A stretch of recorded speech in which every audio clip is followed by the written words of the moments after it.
All right, guys, working off leash with Cooper today. Good job, buddy. He's in a down. We just had another dog walk out of the yard, so, oh, Cooper down, down, down, Cooper down, down, down, down, Cooper down. Good boy. Good. Good job. So, down, or not down, off leash is a little bit harder for dogs because they're not connected to you. They really have to think for themselves and they have to problem solve for themselves. They have to get really, really good at that stuff because there's really not a ton of help from you as the handler and owner. So normally when there's a leash on, it's easy to only half think about things. To be like, okay, I'm connected to you, so I'm not going to worry too much. I'm going to walk next to you, pay attention a little bit, but not really worry, because when I feel the e-collar correction, I just follow the pressure of the leash. Or if he's in a down and I'm standing on the leash, then it's really easy. If I get up, oh, I feel that pressure on my leash, I just lay back down.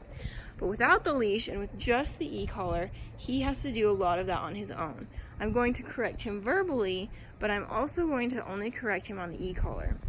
Another big thing that I do is I keep my tone very even. I don't want to get mad at him, I don't want to yell or get frustrated.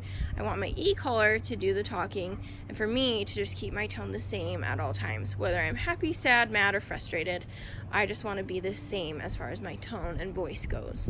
That way, he won't play off of that. He won't think, oh, they're mad, so maybe I should listen.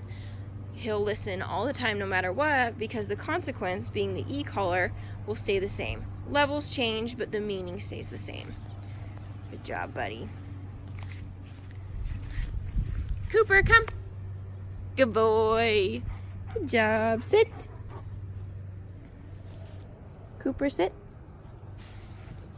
Good. Oh, come on. Come here. Sit. Good. Oh, come on. Good boy. Cooper, sit. Good. So I want to be specific with him. I don't want to ask for a sit and for him to go straight into a down. That's him deciding what he gets to do. So a lot of times for these bigger dogs, it's easier for them to just lay down. Especially if they know they might be there for a minute, they'd much rather lay down than they would sit. But and the grass is a little bit wet, so it might be cool on his belly. But I want him to understand that when I ask for a sit, I do want him to sit. Good boy. Cooper, heel. Good job, buddy. Come on. Good.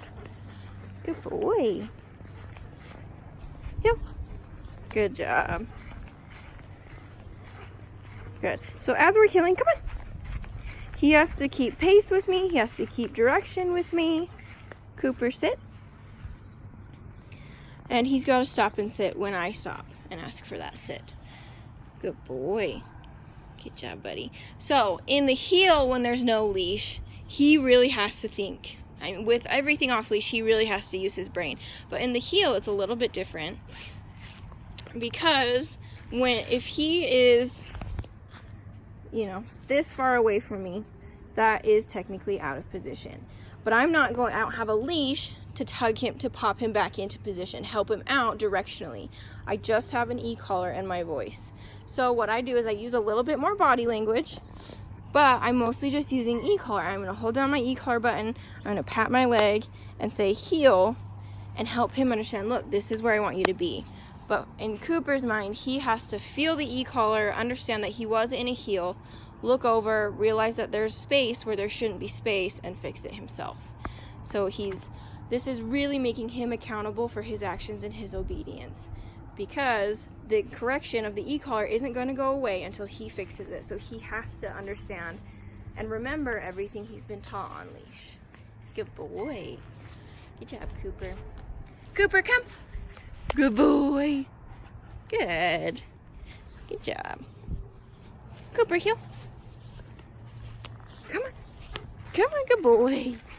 So we've gone a little bit backwards in the sense of he wasn't really pulling in the beginning, but he was a little bit ahead. So now he likes to hang back a little bit. Cooper, sit. Good job, buddy.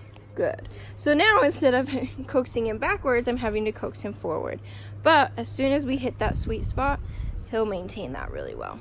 Good job, buddy. So off leash is going really well. He's understanding it. He wants to please you. He wants to do what you want him to do.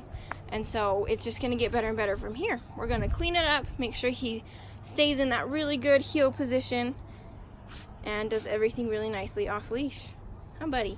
Cooper, come on. Good boy. Good. So doing good with him.